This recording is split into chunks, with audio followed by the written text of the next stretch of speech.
আরে ভাই, আরে তাজুল, কেমন আছো? ভালো আছি ভাই।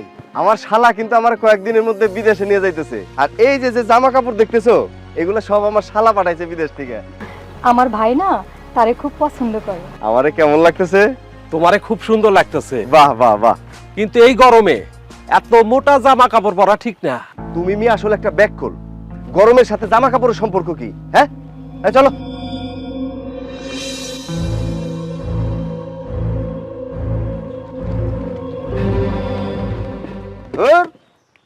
আমি আর এই দেশেই থাকুম না, বিদেশে চলে যাবো। এই দেশের মানুষ কেউ কারো ভালো চায় না।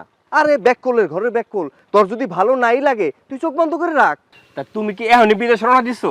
আরে না, এখনই রওনা দিই নাই। শীতের দেশে যাইতাছি তো, গরম কাপড় চোপড় পরে একটু অভ্যাস করতেছি। কিন্তু এই দিনে তো এত গরম পড়ার কথা না। আসলে হয়েছে কি, দিন দুনিয়ার সবকিছু উলট পালট হয়ে গেছে। আপনি ঠিকই কইছেন। আচ্ছা, এই গরমে তুমি এত মোটা জামা কাপড় পরছো কেন? তুমি তো দেখি মেয়ে আর একটা ব্যাককল, কোনো কথাই তো তুমি মন দিয়ে শোনো নাই।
শুনেন আপনারা সবাই, রোদে বের হলে ছাতা ব্যবহার করতে হবে, অথবা মাথা ও কাঁধ ভিজা গামছা বা তোয়ালে দিয়ে ঢেকে রাখতে হবে। সকলকে পাতলা সুতি, সাদা বা হালকা রঙের ঢিলে জামাকাপড় পরতে হবে। সবসময় খাবার পানি সাথে রাখতে হবে।